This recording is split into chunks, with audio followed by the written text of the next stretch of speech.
নমস্কার। সমস্ত সংকীর্ণতার সীমানা ছাড়িয়ে যখন কোনো মানুষের ব্যক্তিগত জীবনবোধ বা জীবন চর্চা জাতীয় জীবনে প্রতিভূত হয়ে ওঠে, তখন তিনি কেবলমাত্র পালাকার, যাত্রাকার, নাট্যকার, সাহিত্যিক বা মনীষী হিসাবেই প্রতিষ্ঠিত হন না। সব গণ্ডি ছাড়িয়ে প্রধান হয়ে ওঠে তার মানবতা।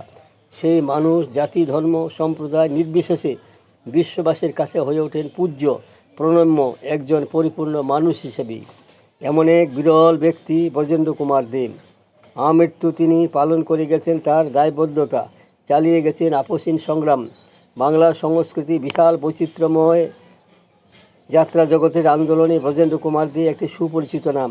বিংশ শতকের প্রথম ভাগে যাত্রা পালাকার গতানুগতিকতাকে ভঙ্গ করে ব্রজেন্দ্র কুমার দেব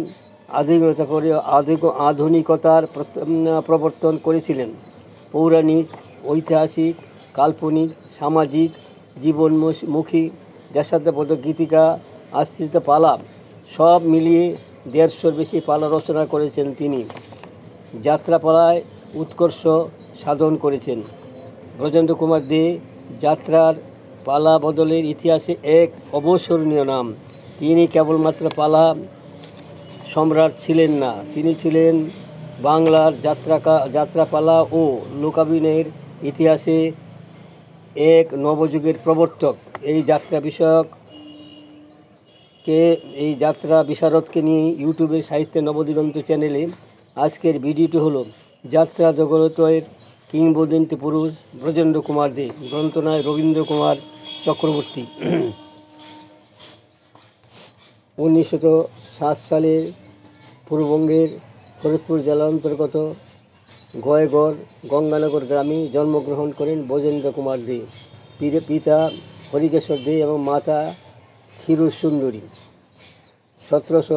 1917 সাল নাগাদ তিনি উচ্চশিক্ষার জন্য কলকাতায় চলে আসেন। আইএ পাস করার পর জীবিকার জন্য শিক্ষকতা বেছে নেন। পরবর্তীকালে তিনি অবশ্যই স্নাতকোত্তর ডিগ্রি লাভ করেন। পালা লিখবেন এই বাসনা প্রথম থেকেই ছিল। তার মাস্টারমশাই নটনাট্যকার যোগেশ চৌধুরী তাকে উৎসাহ দিতেন। ব্রজেন্দ্র কুমার পূর্বযুগের যাত্রাপালা মূলত ছিল দেবদেবী কাহিনী নির্ভর। সব কিছুই ছিল দীর্ঘত সূত্রে গ্রথিত, সময় সূর্যাস্ত থেকে সূর্যোদয় পর্যন্ত।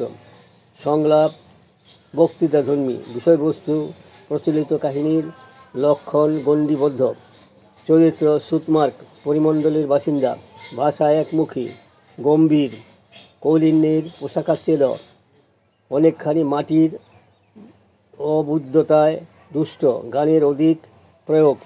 7 বছরের শিশু ব্রজেন্দ্র মনে সগরাভিষেক যাত্রাপালা দেখার পর থেকে উক্ত বিষয়গুলির পরিবর্তন প্রশ্নের বীজ পতিত হয় তার মনে। শুরু হলো তার মননে চিন্তনে রাসায়নিক ক্রিয়া বিক্রিয়ার অন্যতম কেন্দ্রিক প্রশ্ন ছিল, কেন মাচা রামামুচি বা হাসিম শেখরা পালার চরিত্র হয় না?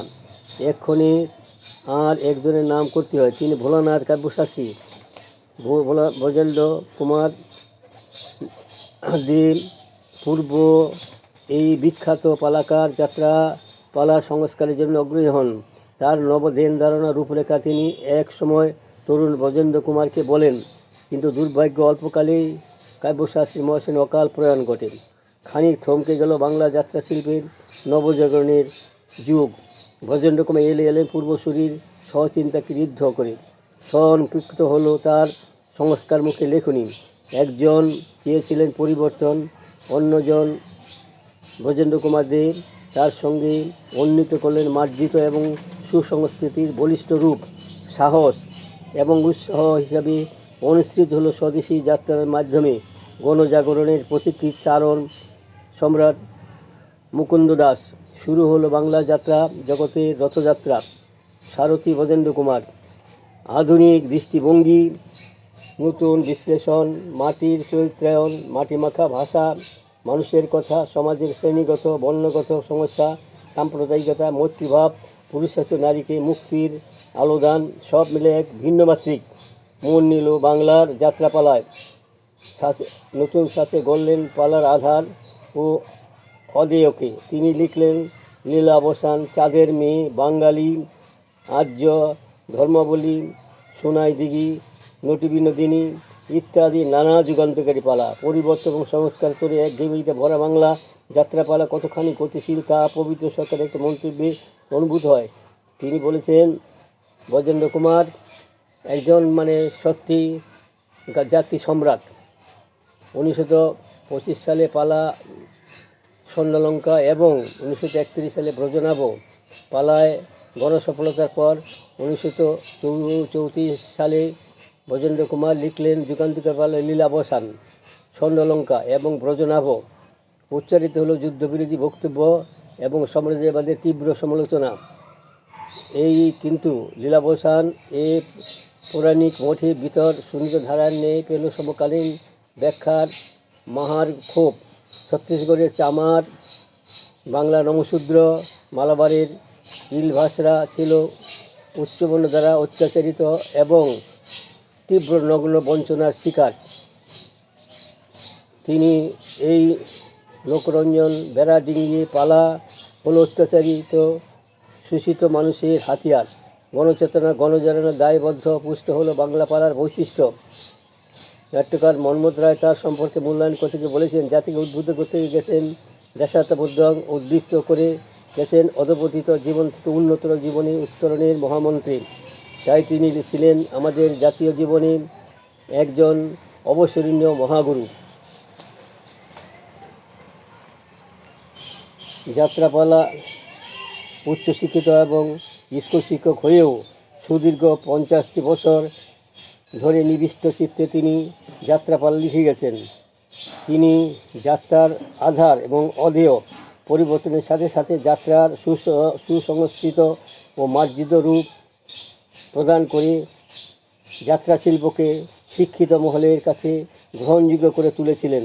তিনি হলেন ব্রজেন্দ্র কুমার দেব। 8 ঘন্টার যাত্রাকে তিনি 3 ঘন্টায় নিয়ে আসেন। সংলাপের সংস্কার ধরে ছোট ছোট সংলাপ ব্যবহার করেছেন তিনি। এই প্রদেয় যাত্রা, ঐতিহাসিক যাত্রা, সামাজিক, জীবনমূলক, দেশাত্মমূলক প্রভৃতি যাত্রায় ছিল তার একাগ্র অধিকার। এই সম্রাটকে, যাত্রা সম্রাটকে বারবার রইল তার প্রতি প্রণাম। এই সংক্ষিপ্ত ভিডিও খালি এখানে শেষ হলো। যদি আপনাদের মনোপুত হয় সাবস্ক্রাইব এবং শেয়ার এবং লাইক করতে ভুলবেন না যেন। সুস্বাগতম।